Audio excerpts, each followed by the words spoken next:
Ibu-ibu jamaah pengajian As-Solihah yang dirahmati Allah pada pagi hari ini. Wali murid ex Primagama TK Primagama.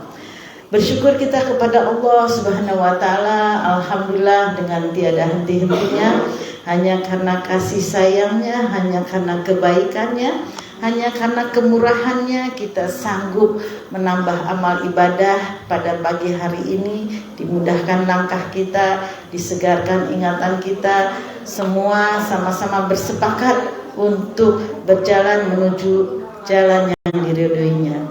Mudah-mudahan apa yang kita lakukan pada pagi hari ini menjadi amal solehah yang menyebabkan kita masuk ke dalam surganya. Amin.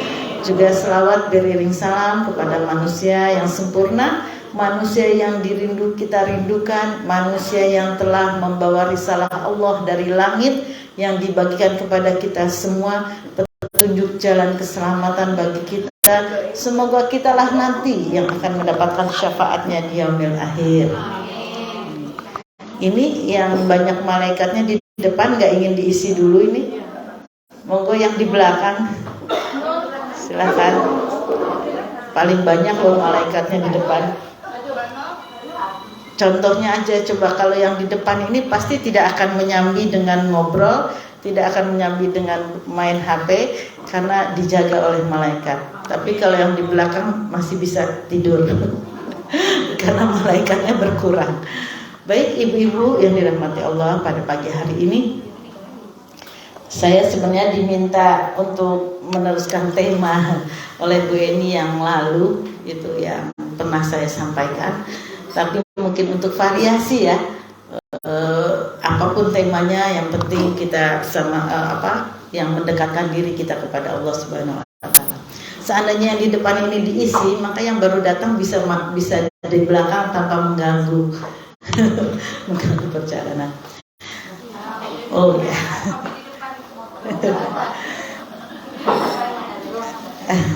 Selamat datang Bu. Baik, saya agak terkesima dengan perkumpulan ini. Ternyata ini sudah dibina sejak zaman dahulu kala, ketika anak-anaknya masih TK. Ibu-ibu masih seperti ini aja, masih bergaulnya sama, temannya sama, padahal anak-anaknya sudah entah kemana gitu ya. Masya Allah, tetap dijalin ukhuwah Islamiyahnya, karena sesungguhnya kita nanti akan dipersatukan dengan orang yang biasa bersama kita. Nanti di akhirat itu kita akan dipersatukan dengan orang yang biasa bersama kita. Ini ada beberapa teman, ya Bu Eni ini teman saya Haji, teman saya Odoj, teman saya di sini. Jadi sebenarnya orangnya tadi itu aja gitu. Orang-orang yang berniat untuk bersama-sama menuju jalan yang Allah ridho, akannya orang itu saja. Dari pengajian ke pengajian coba kita lihat orangnya itu saja. Tahu dengan Ustaz Soleh? Dulu di mana Ustaz Soleh ketemu lagi teman-teman kita yang biasa itu, kumpulan yang biasa kita pengajian, dulu ada pengajian Mawadah namanya. Terus Ustaz Soleh pindah, orang itu datang lagi gitu. Orang itu, saya sampai bilang sama teman saya, kita seperti cheerleadersnya Ustaz Soleh. penggembira. Ustaz Soleh juga itu lagi orangnya gitu, ya.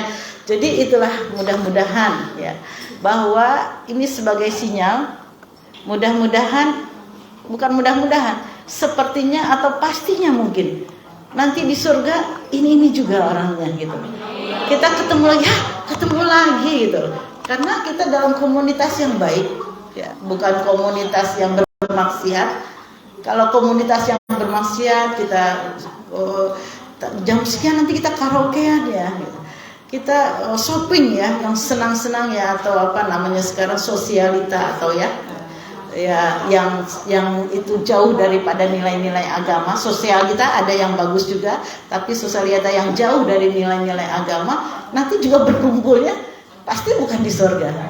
Jadi alhamdulillah kita dalam komunitas yang baik. Kalau pengajian ini namanya zikir ya. berzikir. Kita ini sedang berzikir gitu. Berzikir. Jadi ini komunitas zikir ini insya Allah nanti dikumpulkannya di dalam surga. Ketemu lagi, wah ketemu lagi ya.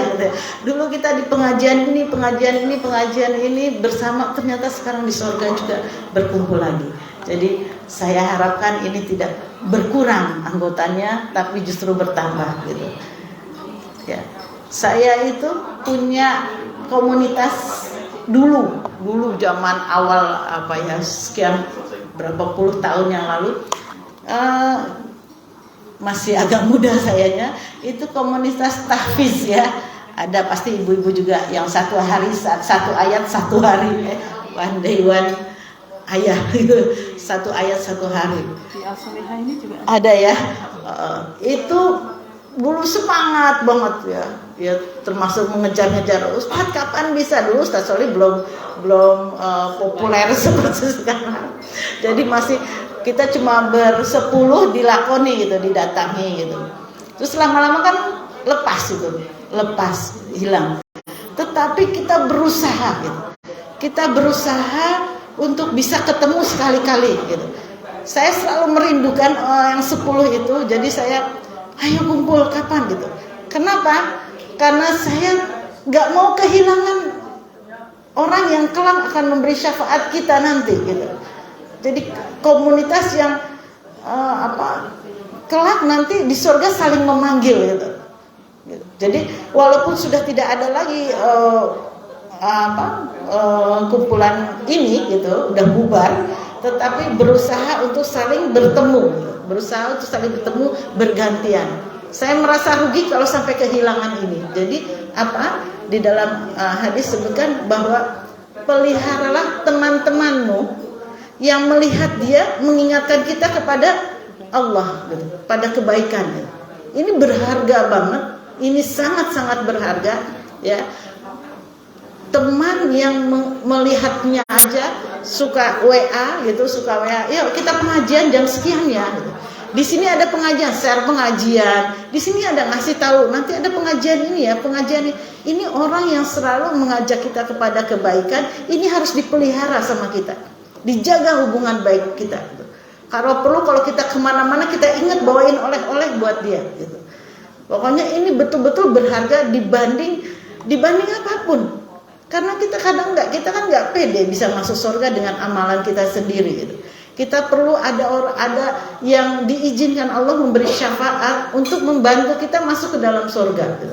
Nah, maka itu tadi komunitas ini harus dipelihara terus ya, jangan sampai dengan alasan sesuatu hanya karena tersinggung gara-gara kita mungkin enggak kerudungnya beda gitu, atau gara-gara kita makannya lebih banyak gitu, akhirnya kita mundur. Jangan, ada yang lebih berharga daripada itu semua ya, bahwa teman-teman ini akan saling mengingat kita ketika mereka di dalam surga. Ibu-ibu, ada fenomena saat ini di mana seorang anak mudah sekali melawan orang tuanya. Disuruh apa aja susah, ngeyel. Nak, ngaji nak.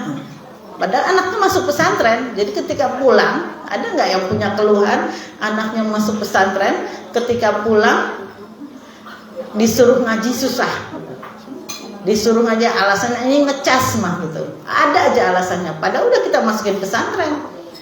Nah, saya pernah mengalami itu. Jadi, nah mama malu.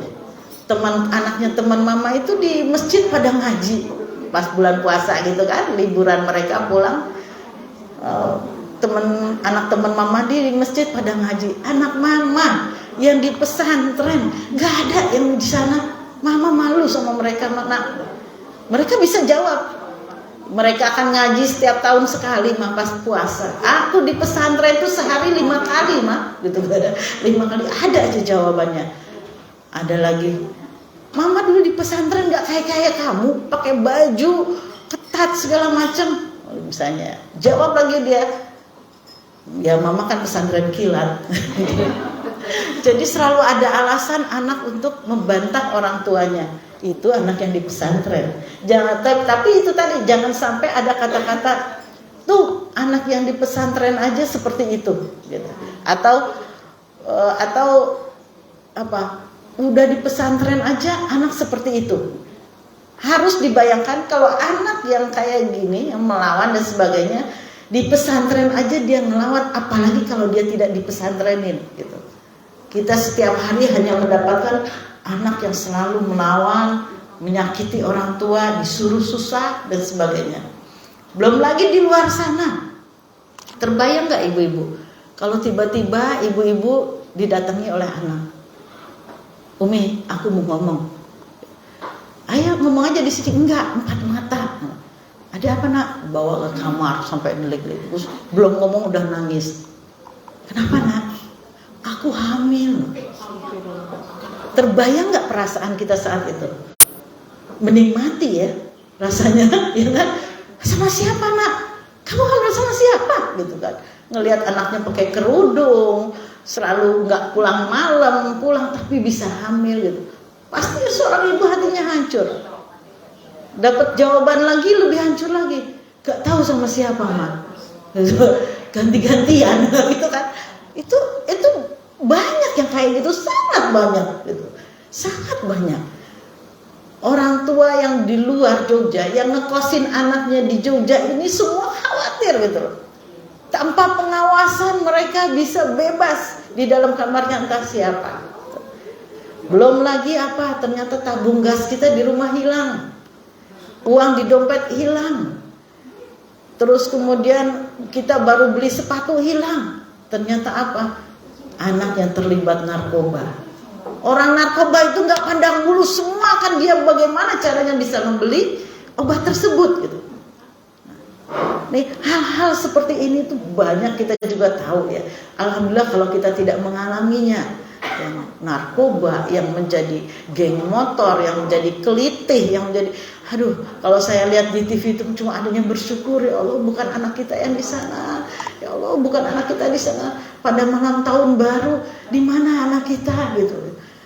Banyak tahun baru itu paling laris kondom bu, gitu. Iya, apotek-apotek paling laris kondom gitu. Kenapa dibebaskan sama orang? Alah, setahun sekali tahun baru banyak temennya. Maka bersyukurlah ketika tahun baru, di mana anak kita? Oh, yang satu di kamar, yang satu di ruang depan, yang satu lagi nonton TV. Itu aja udah harus kita syukuri gitu. Tidak masuk dalam komunitas maksiat kepada Allah. Itu aja udah harus kita syukuri. Nah, jadi tetapi itu tidak mungkin juga terjadi kepada kita. Mungkin juga ponakan kita, mungkin saudara dekat dan sebagainya. Yang paling penting adalah bagaimana caranya kita supaya anak-anak tidak seperti itu. Nah, apa yang menyebabkan mereka seperti itu? Kira-kira apa yang menyebabkan mereka seperti itu, Bu? Kurangnya pengawasan. Kurangnya pengawasan. Kira-kira apa Bu lagi? Ini untuk sumbangan kita untuk sesama ibu. Hilangnya komunikasi dengan orang tua. Ya. Banyak sekali penyebab-penyebab yang kira-kira harus kita pikirkan gitu. Karena mungkin saja itu terjadi kepada kita. Bukan ke anak tapi mungkin kepada cucu. Ya. Kita lihat di TV bagaimana Bu Kades dengan RT-nya gitu ya. Atau siapa yang berselingkuh, ada itu semua bisa terjadi bahkan kepada kita sendiri yang saat ini duduk gitu. Penyebabnya satu Bu, kenapa kepada kita juga bisa terjadi kepada istri-istri yang soleha atau suami-suami yang soleh, bisa terjadi perselingkuhan di luar nikah dan sebagainya. Pertama kalau anak nih ya ternyata, yang pertama adalah karena setan, ya, karena setan dia tidak sanggup menghadapi godaan setan yang begitu dahsyat. Tapi ada setan kedua di rumah kita itu Bu, gitu. Biang kerok yang menyebabkan anak-anak kita menjadi seperti itu, gitu. Melawan sama orang tuanya, nggak mau sholat disuruh, yang ringan-ringan, yang sehari-hari lah, terus membentak dan sebagainya. Ya kalau yang lebih-lebih ya tadi ya, yang menjadi kelitih yang sebagainya. Biang kerok yang kedua adalah bapaknya. Ya, bapak itu menjadi iblis kedua di rumah kita. Ini tolong bisikin ke bapak-bapak di rumah, Pak, kalau terjadi anak hamil duluan, menarkoba dan sebagainya, yang disalahkan oleh Al-Quran itu bapaknya. Selama ini kita tertuduh ya Bu ya, kamu di rumah bapak. Selama ini kita tertuduh.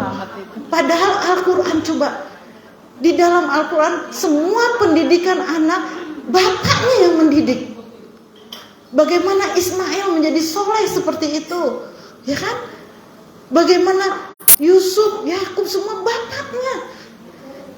Lukman itu siapa? Seorang bapak. Dia bukan nabi, bukan orang jihad fisabilillah, bukan orang, tetapi apa? Dia orang soleh sehingga namanya tertera di dalam Al-Quran. Bagaimana dia mengajarkan bapaknya, mengajarkan anak-anaknya? Itu semua bapaknya di dalam Al-Quran. Jadi kalau terjadi anak-anak yang seperti ini, maka bapaknya ini perlu disalahkan. Bapaknya lah biang keroknya, gitu. Kenapa? Ibu memang guru pertama bagi anak-anaknya. Semua sudah hafal seperti itu. Tapi kurikulumnya itu ada di bapaknya. Karena dia kepala rumah tangga, karena dia kepala sekolahnya. Maka bapak ini harus memiliki kurikulum bagaimana mendidik anak-anaknya. Saya pernah punya teman, ya.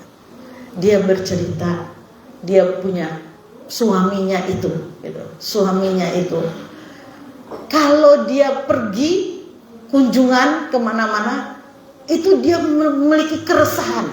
Setiap saat dia telepon. Kenapa dia resah? Kenapa bapak resah?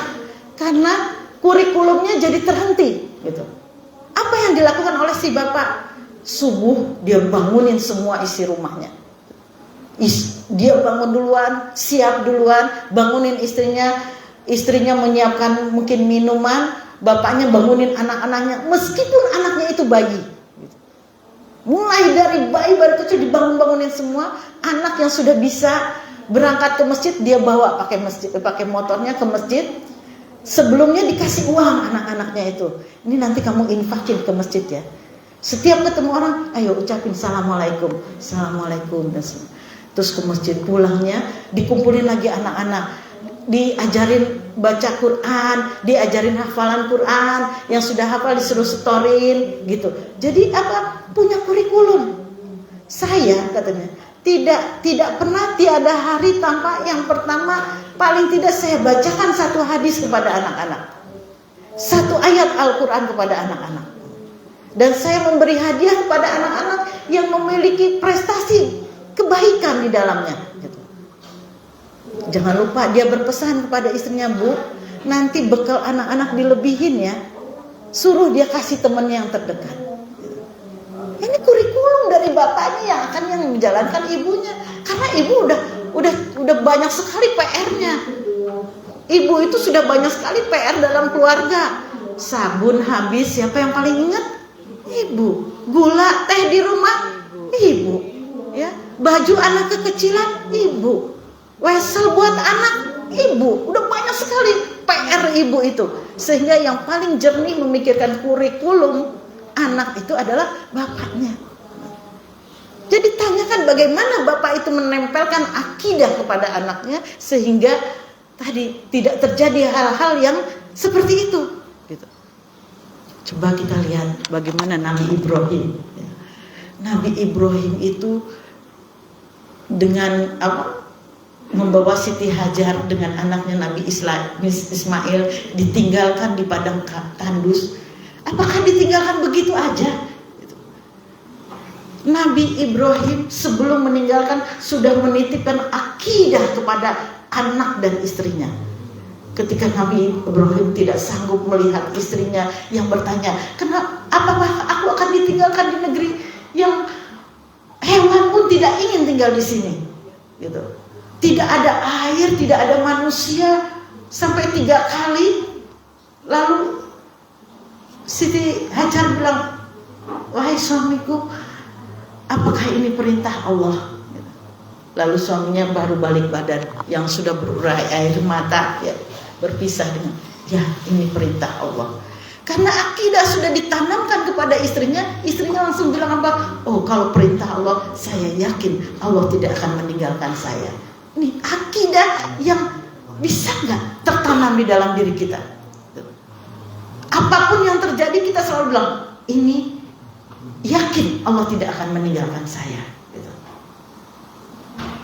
Ini saya tiru, Bu, ketika saya berangkat umroh di bulan Ramadan dengan suami. Anak saya perempuan nyusul dari Mesir.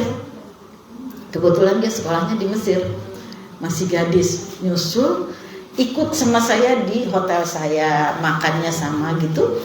Nah kemudian kebetulan saya duluan pulang, sementara dia dengan rombongan masih seminggu lagi. Terus gimana dia gitu? Gak ada yang namanya nyewa pada bulan Ramadan itu, hanya seminggu tuh gak ada nyewa kamar. Terus akhirnya saya bilang, nak kamu gitu, karena saya sudah mempelajari Siti Hajar ini, nak kamu tinggal di Rokom 99 gitu ya. Di situ terlingkar perempuan semua.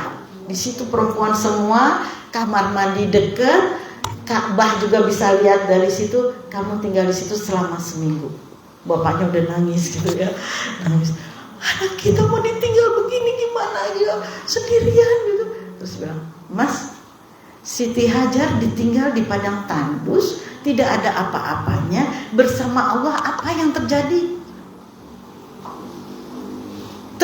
Dikenang sampai sekarang mereka sebagai orang-orang yang soleh, anak turunannya soleh semuanya, sampai dengan Nabi Muhammad SAW, turunan Nabi Ismail. Apa yang kita takut? Apa yang kita takutkan? Apa yang bersama Allah? Itu juga sebuah tanaman akidah. Apa yang kalian takutkan ketika bersama Allah? Gak ada yang kita takutkan. Nah, di perjalanan pulang sampai di Indonesia udah teleponan, Ma, alhamdulillah di sini semuanya baik-baik, Ma. Asal aku mau mandi, kamu mandi sana, diturunin, tungguin ini barangnya. Nanti mereka pulang ke hotel, pulang bawa makanan, dicari saya, Mbak Dini, mana ini makanannya? Kamu makan dulu. Oh ya Allah, diurusin. Sampai di Mesir pun karena dicari sama orang-orang Mesir. Ya memang kebetulan dia bisa bahasa Mesir dan bisa bahasa Arab ya. Jadi di sana tuh jadi kesayangan gitu. Jadi kesayangan di sana tuh. Apa aja dikasih kenang-kenangan sampai dia kembali gitu. Itu cuma bahasa Arab, cuma sekedarnya, artinya siapapun bisa. Ketika keyakinan kita bahwa ini di rumah Allah, ini kita sedang menjalankan ibadah, ini kita sedang bersama Allah, nggak ada yang kita takutkan. Gitu. Nggak ada yang kita takutkan. Nah, kembali lagi kepada Nabi Ibrahim ya, setelah dia sanggup menanamkan akidah, ya, bahwa kalau ini perintah Allah, Allah tidak akan meninggalkanmu, maka Nabi Ibrahim pergi sekian lama. Apakah anaknya tidak terdidik gitu? Kan udah bisa dibilang tuh anaknya tidak terdidik oleh bapaknya. Nabi Ibrahim itu tidak pernah, tiada waktu, tidak ada waktu yang tidak dia berdoa untuk anaknya. Doa Ibrahim yang paling terkenal, Robbi habli minas sholihin. Coba itu kita apakan dimanapun juga, Robbi habli minas sholihin. Ya Allah, jadikanlah apa yang bersamaku menjadi orang-orang yang soleh, anakku, keluargaku menjadi orang yang soleh. Inilah yang disebut akidah juga, bahwa apa? Kita tidak sanggup menjaga anak kita. Sekarang apa ibu tahu apa yang dilakukan oleh anak-anak di luar sana? Oh, anak saya sekolah, Bu, tenang aja. Ngapain dia sekolah? Apakah dia mendengarkan gurunya? Enggak. Apakah dia berantem mungkin? Apa mungkin pacaran dan sebagainya? Sama sekali kita tidak diberi kesanggupan untuk bisa menjaga anak-anak kita. Tetapi ketika kita menyandarkan dengan penjagaannya Allah, ya, dengan menjaga penjagaannya Allah, setelah anak-anak kita diberi bekal akidah tadi, maka kita tenang. Anak saya, katanya, bisa gitu. Anak saya itu kalau di sekolahan, dia pasti tidak akan melakukan hal-hal yang menyimpang, karena dia tahu bahwa dia dalam penjagaannya Allah. Kalau kita sudah bisa menjadikan anak kita selalu merasa dilihat Allah, itu aman. Dia mau melakukan apapun itu, dia akan merasa Allah melihat. Orang tua aku bisa tidak melihat. Nah, Kemudian apa? Itu tadi Nabi Ibrahim ya. Bagaimana Nabi Ibrahim sudah mampu menanamkan akidah kepada anak dan istrinya. Ingat ketika bagaimana Ibrahim akan menyembelih anaknya, gitu. Menyembelih loh, Bu. Nah, aku bermimpi bahwa aku diperintahkan Allah untuk menyembelihmu. Kalaulah pendidikan Ibrahim ini bisa kita lakukan, semua ayah bisa mengikuti pendidikan Ibrahim, maka tidak akan ada orang tua yang bingung. Aduh, aku sakit, kok anakku mau gak ya nungguin aku? Gak akan ada yang bingung, gak akan ada yang mendengar, Ma, aku ini jualan, kalau nganterin mama terus kemana, aku kehabisan uang dong, Ma. Atau yang kita telepon, nah, ibu kangen sama kamu pulang. Wah, gak bisa, Ma, istriku gimana? Gak akan ada seorang ibu yang bersedih karena anaknya gak mau bertemu, gak mau menolong kita. Gak akan ada anak yang disuruh gak mau, karena dia lebih mementingkan temannya, lebih mementingkan suami, istrinya, lebih mementingkan orang lain. Gak akan ada yang seperti itu. Bayangkan Nabi Ismail, bukan cuma disuruh nganter, disuruh apa? Kamu mau disembelih ya? Disembelih loh. Tapi karena tadi akidah sudah, jangan bayangkan, oh itu kan Nabi dan sebagainya. Dia manusia sama-sama seperti kita, punya rasa takut, punya rasa malas dan sebagainya. Tetapi tadi ketika akidah sudah tertanam, apa kata Nabi Ismail? Satajuni insyaallah. Laksanakan Bapak, engkau akan dapati aku dalam kesabaran. Innallaha mas-sabirin. Dia paham dia. Karena apa? Laksanakanlah Bapak, kalau memang perintah Allah, engkau akan dapati aku dalam kesabaran.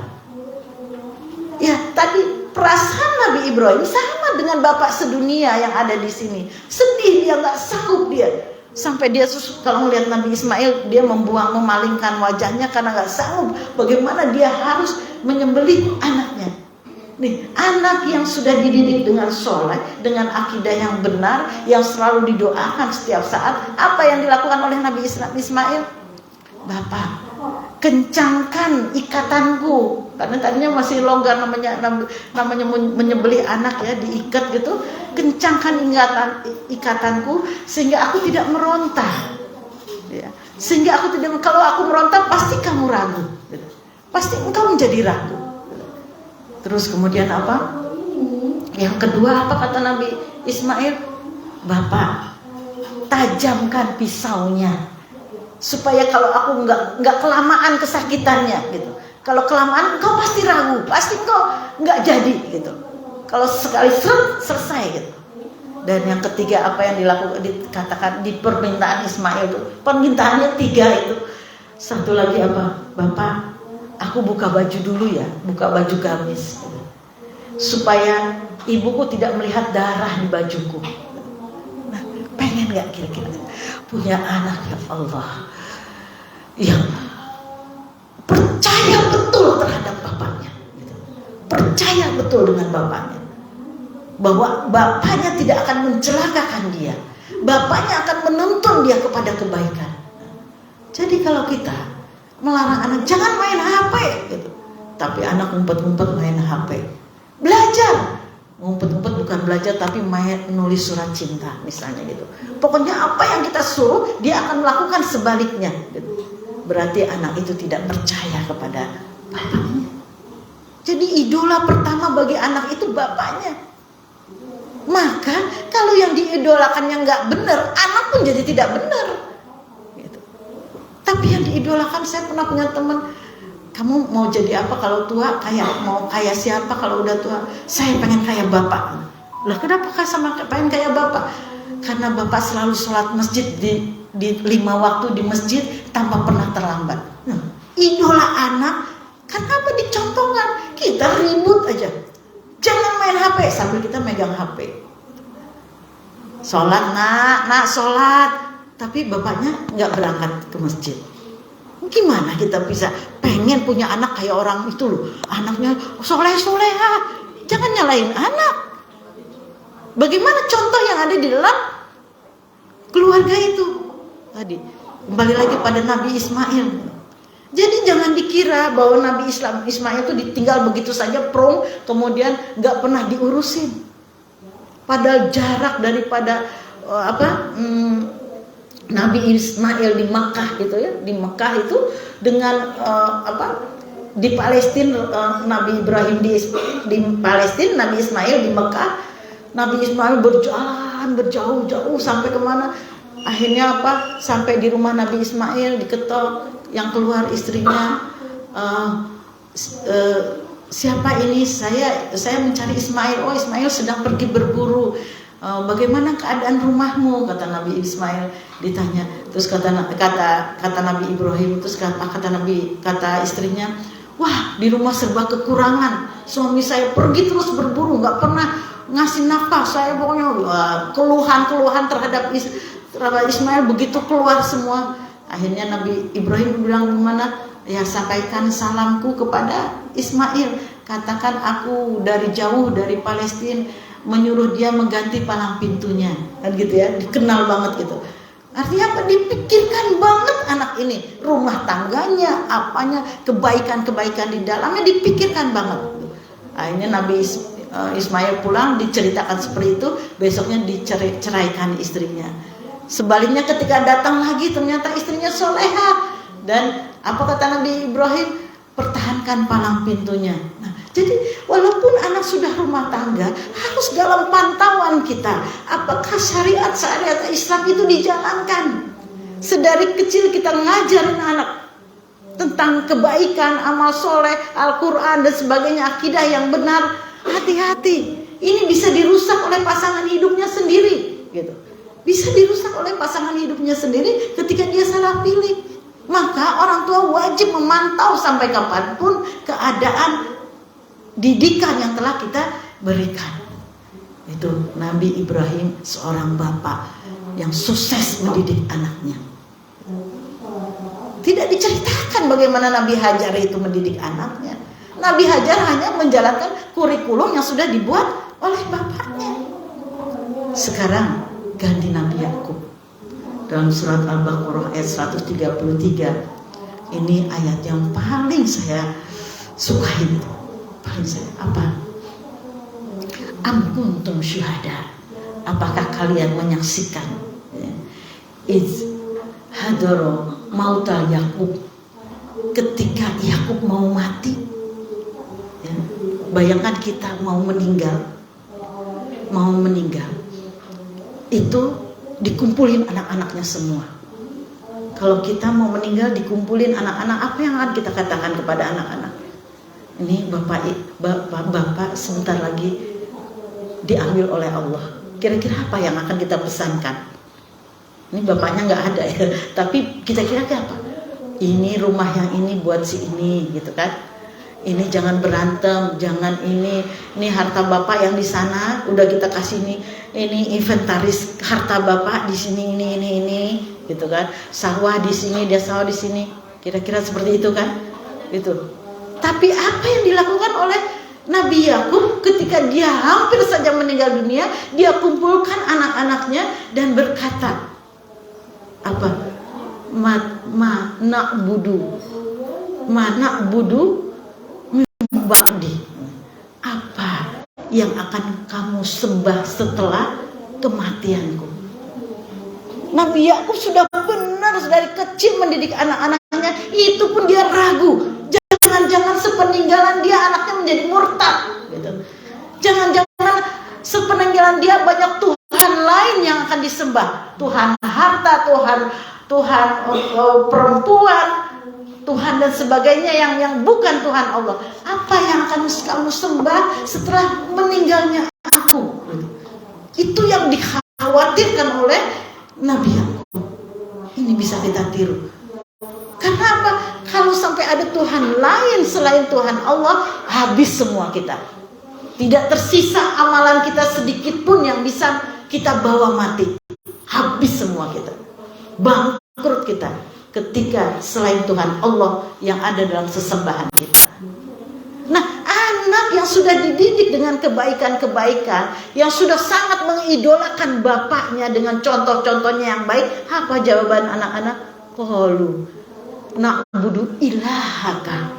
Nih, betapa ngefansnya anak-anak Yakub ini kepada Nabi Yakub. Dia tidak bilang Allah, aku akan menyembah Tuhan yang kamu sembah.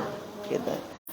Saking apa? Ngefansnya terhadap bapak, percayanya, yakinnya kepada bapak bahwa bapaknya itu selalu benar, selalu baik, gitu.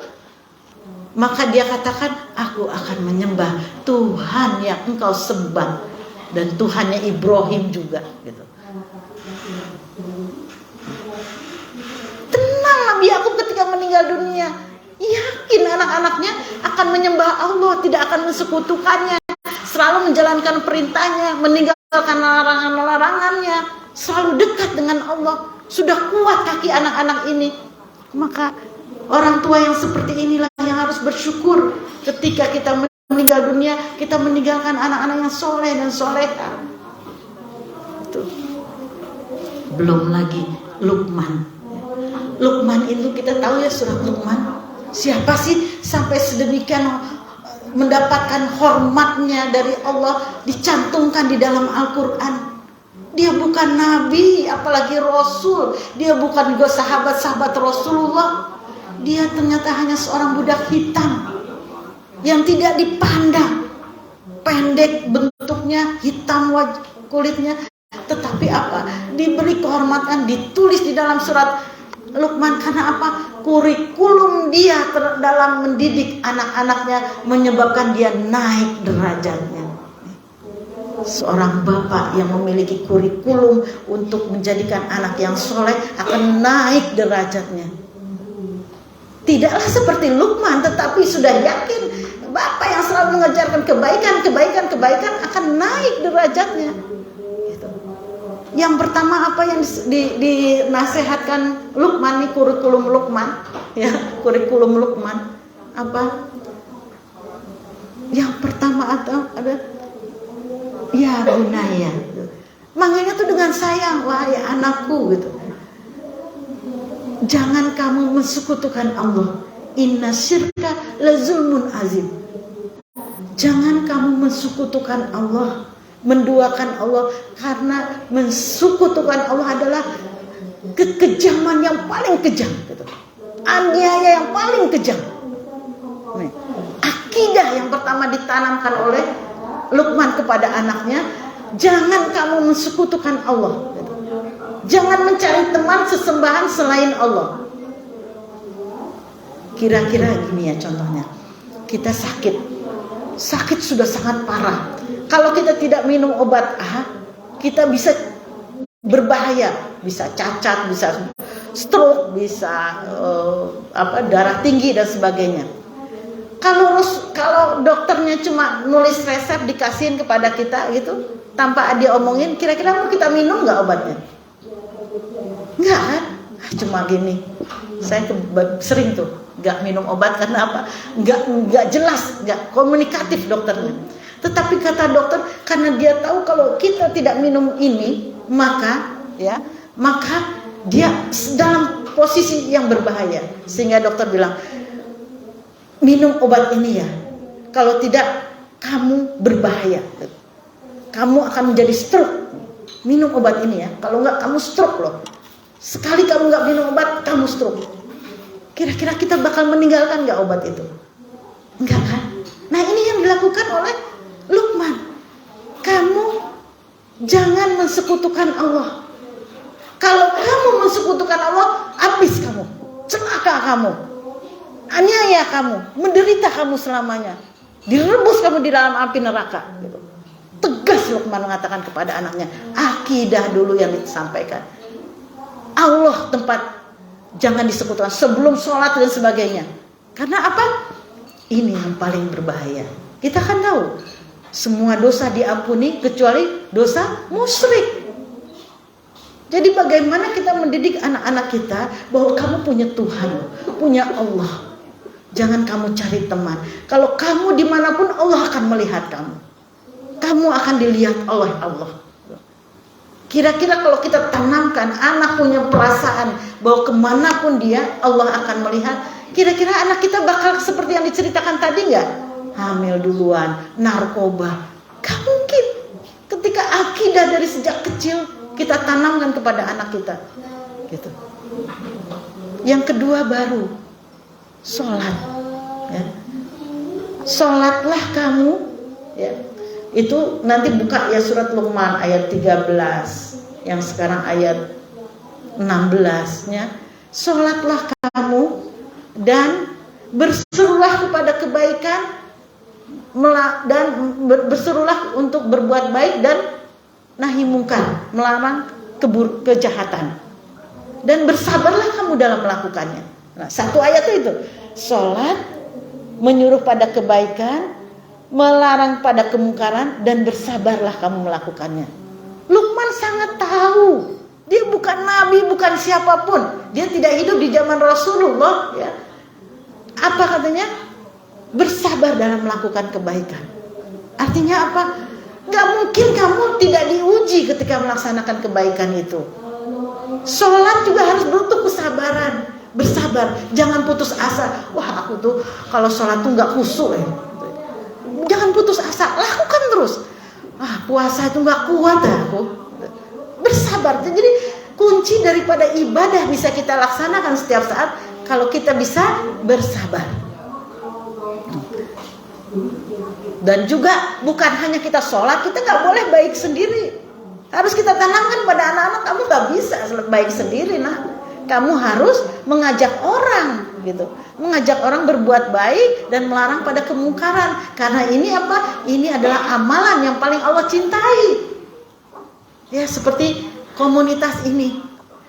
Mungkin penggeraknya tuh, ngapain ya aku repot-repot tiap hari WA. Ntar ada, aku gak bisa, segala macam banyak alasan. Apalagi kalau disuruh nanti iuran, kita makan-makan di sini, gitu. Wah, pakai iuran segala aku. Tapi dengan sabar, penggeraknya itu pasti, ya datanglah, ini untuk kebaikan teman-temanmu, kangen loh sama kamu, segala macam gitu. Itu dia sudah melaksanakan ya'muruna bil ma'ruf wa yanhauna 'anil munkar. Gitu. Ini derajatnya tinggi banget, karena kita nggak boleh soleh sendirian. Kalau kita dapati anak kita satu yang paling gede soleh, harus kamu nggak boleh soleh sendirian lah. Ajak adik-adikmu. Gitu. Karena tahu nggak, kita nanti di akhirat, yang kita tadinya solehah ya, mau masuk ke dalam surga, itu bisa ditarik masuk ke neraka oleh anak kita. Ya Allah, jangan biarkan ibuku melenggang masuk ke dalam surga. Aku waktu di dunia nggak pernah diajarin. Aku mau dugem silakan, mau pacaran malah dikasih sangu. Ibuku pengajian. Gak bisa begitu. Kita harus mengajak orang lain berbuat baik dan tadi yang terakhir adalah melakukannya dengan sabar. Kalau bisa dibilang mungkin ya, para penggerak pengajiannya, malas ngurusin ibu-ibu, mending aku di rumah aja, aku ngaji kemana, aku ngikutin kemana-mana. Bisa jadi seperti itu, gitu. Tetapi tadi karena ada nilai kemuliaan yang Allah titipkan, itu yang kedua. Kurikulum yang kedua adalah menyuruh sholat jangan sampai ketinggalan, sampai dari buayan sampai liang lahat, gitu. Kita ingatkan lagu dari Bimbo itu, ada sajadah panjang dari kaki buayan sampai kuburan hamba. Itu sholat, kita tuh cuma sholat. Mencari ilmu, mencari rezeki, jalan-jalan, itu hanya sekedar interupsi. Tapi apa yang terjadi? Justru kita kerjaannya mencari ilmu, mencari rezeki, jalan-jalan, sholatnya interupsi, sisa waktu. Bukan seperti itu. Kita tanamkan kepada anak sampai kapanpun, dimanapun, bagaimanapun keadaanmu, kamu harus sholat. Ya, setelah kita jangan mensekutukan Allah, kita sholat. Yang ketiga apa? Tanamkan kepada anak. Ini semua ada dalam surat Al-Luqman ya, mulai 13, 17, 18, 16. Itu tanamkan kepada anak-anak bahwa Allah tadi mengetahui apa yang kamu perbuat. Kalau kamu berbuat baik, akan dibalas baik. Kalau kamu berbuat jahat, pasti juga akan dibalas jahat. Ketika kamu pengen menyakiti teman, ingat kamu suatu ketika akan disakiti juga. Ketika kamu baik menolong temanmu yang nggak punya pulpen, ini pulpenku 2, aku pinjemin, itu pasti dibalas. Biar kamu sembunyikan amalmu di atas langit, ya, kamu sembunyikan batu di atas batu atau di atas langit, itu dalam surat Al-Luqman, Allah pasti tahu dan pasti kamu dibalas. Gitu. Biar kamu lakukan secara sembunyi-sembunyi, kejahatan atau kebaikan pasti dibalas. Itu tanamin pada anak-anak apa yang kamu lakukan. Ma, aku tuh sudah yang ngepel duluan, gini, tapi nggak pernah dapat penghargaan. Kakak yang nggak ngepel malah dapat penghargaan. Pasti kamu akan dibalas. Kebaikan itu, kalau kamu mengharapkan balasan dari manusia, kamu juga dapat pujian dari orang tua. Tapi cuma segitu. Tetapi kalau kamu mengharapkan balasan dari Allah, dimanapun berada kamu akan ditolong. Nah, terus kemudian nasihat Luqman lagi, yang keempat adalah kamu gak boleh sombong. Gak masuk surga orang yang di dalam hatinya ada kesombongan sebesar biji jarot. Jangan biarkan anak-anak kita sombong. Ketika anak kita belum bisa untuk tidak sombong, jangan dikasih HP yang mahal, gitu. Ini akan menjadi musyrik juga. Seolah-olah apa? Kita bangga dengan HP ini. Saya bangga ini pakai HP yang mahal, gitu. Saya jadi pede ketemu orang-orang. Ini akan menjadi musyrik. Ada setan, ada Tuhan lain di dalam hati kita. Itu Tuhannya HP yang mahal. Jangan sombong. Kita pun memiliki anak-anak, nggak boleh sombong. Anak saya itu ranking terus, gitu. Sampai lulus sekolah kuliah aja nggak pakai tes. IP-nya 4. Kemana-mana kita ngomong. Padahal kita cuma beli garam. Tapi di sebelah kita, dari mana Bu? Ini saya lagi mau beli kecap lah, kan anak saya pulang, dia habis kuliah, IP-nya 4 ya. Padahal nggak butuh, cuma beli garam, keluar lagi kata-kata gitu. Kita yang suka mentuhankan dunia juga enak ya. Bu itu tuh anaknya pinter-pinter, hebat dia mendidik anaknya. Nggak malu kita bilang gitu, hebat ya dia mendidik anaknya. Kalau anak pintar, sekolahnya bagus, dia sarjana nilainya bagus, kira-kira yang bikin pintar itu siapa? Ya gurunya. Yang ngasih kurikulum tuh gurunya. Kenapa kita yang bangga? Tetapi kalau anak kita akidahnya bagus, attitude-nya bagus, sopan santun dan sebagainya, itu baru yang mendidik orang tuanya. Kalau anak hebat-hebat kayak gitu mah, yang mendidik bukan orang tuanya. Jangan bilang dia pintar mendidiknya. Loh, emangnya kita guru fisika? Nah, yang keempat tadi nggak boleh sombong. Yang terakhir adalah harus rendah hati. Itu. Kalau 5 pilar Luqman yang diajarkan Luqman kepada anaknya kita pakai, kita akan mendapatkan anak yang akidahnya kuat, yang ibadahnya bagus, yang tawasobil hak, tawasobil sobernya bagus, hubungan dengan manusia bagus, dia akan dicintai di dunia, dia akan jadi perbincangan malaikat di langit karena bagusnya akhlak kita, akhlak anak kita. Anak saya itu dari kecil saya masukin pondok itu. Pas keluar aliyah, dia udah seneng. Dia packing semua baju-baju pondok. Dia keluarin baju-baju yang kekinian gitu. Aku udah mau melupakan pondok nih mah. Karena apa? Di sini banyak baju hukuman gitu kan. Dihukum karena kependekan, dihukum karena ada gambarnya dan semuanya, atau ketika sekarang aku mau yang kekinian. Wah, bahagia banget lepas gitu. Kita sebagai orang tua kira-kira apa? Saya langsung takut gitu. Masya Allah.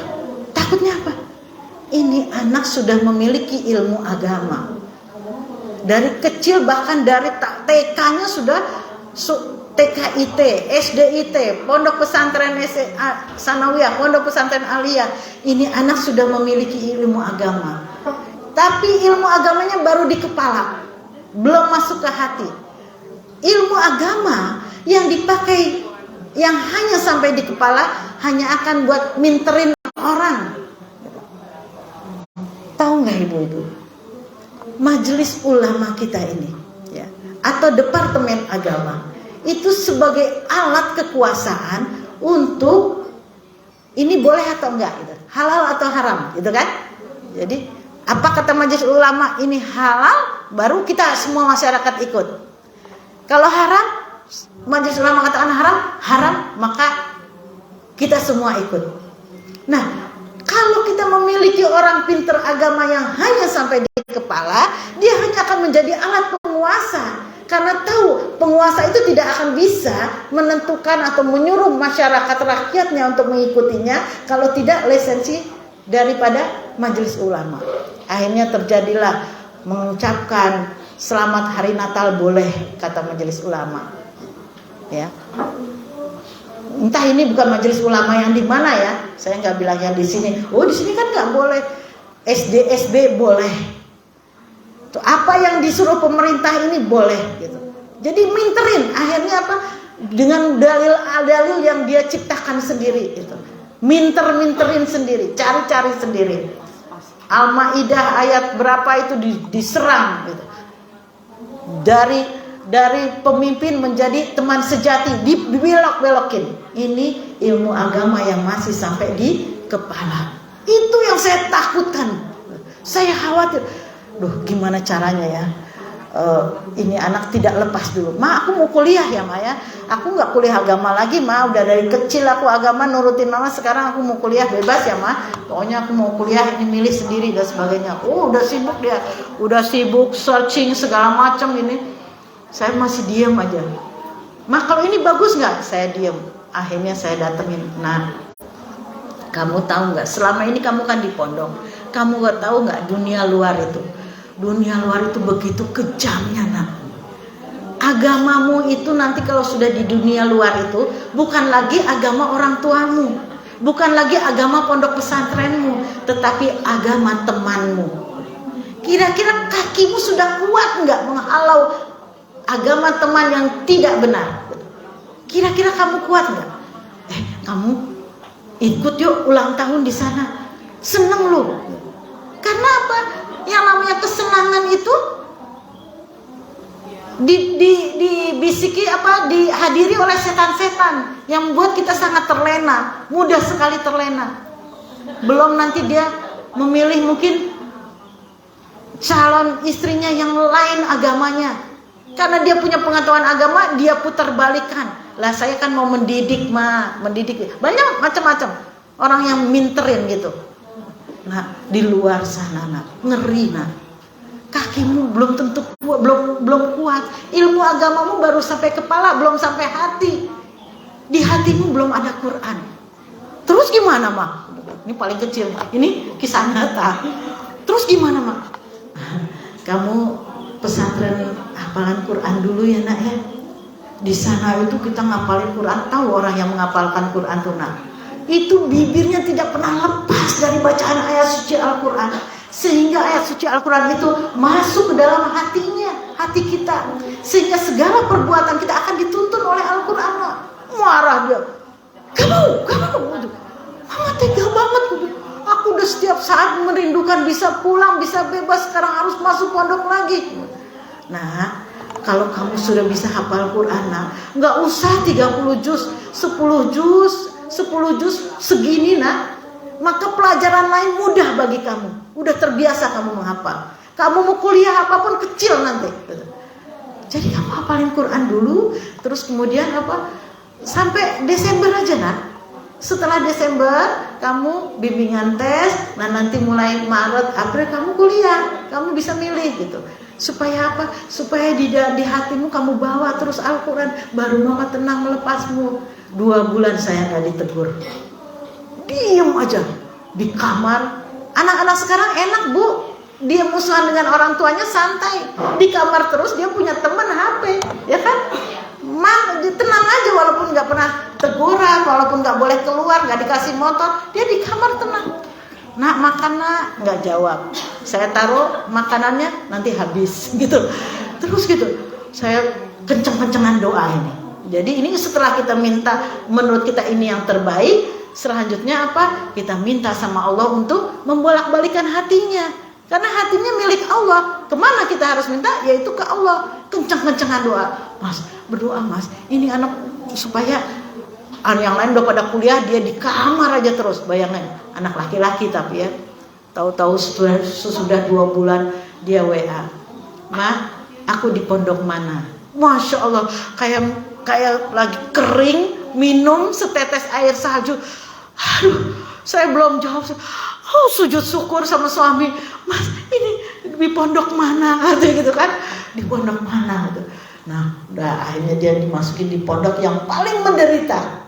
Saya kalau jadi pondok tahfiz yang paling menderita. Apa? Ada ilmu lagi yang ingin saya kasih tahu sama dia, bahwa di pondok itu bukan orang yang kaya-kaya, yang hebat-hebat gitu ya. Yang kita tuh enak di sana. Inilah kehidupan sebenarnya. Ngajarin anak senang tuh gampang, tapi ngajarin anak susah cuma pondok yang bisa. Kemana saya masukin? Ke pondok untuk duafa, gratis. Kebayang nggak di dalam kayak apa? Pondok duafa gratis. Loh, kan itu buat duafa. Kenapa kamu masukin? Saya bayar. Diam-diam saya bayar. Gitu. Pondok duafa gratis. Bisa tahu makannya kayak apa sih kalau gratis? Nggak pakai kamar, Bu. Kamar cuma naruh tempat tidur, bisa di teras, bisa di masjid, bisa di pinggir, di mana. Dan apa? Tidur itu bukan menjadi tujuan. Bagi pondok itu tidur itu bukan menjadi tujuan. Tidur itu sengantuknya gitu. Tujuannya adalah menghafal Al-Quran. Ternyata setelah dia 2 bulan di sana, dia telepon, "Wah, aku terinspirasi sama orang yang di sini." Namanya orang-orang gak mampu itu kan benar-benar serius belajar. Gak ada yang dia pikirkan kecuali apa? Gak ada yang dia inginkan, yang dia banggakan kecuali apa? Dia mempersembahkan hafalan Al-Qurannya ketika pulang gitu. Sehingga apa? Mereka ini semuanya biar masih kecil-kecil, ya ampun, semangatnya menghafal Quran luar biasa. Aku mau di sini terus ya mas, sampai aku bisa mungkin gitu. Tadinya cuma sampai Desember kan. Ini baru 2 bulan. Ya Allah, nak boleh.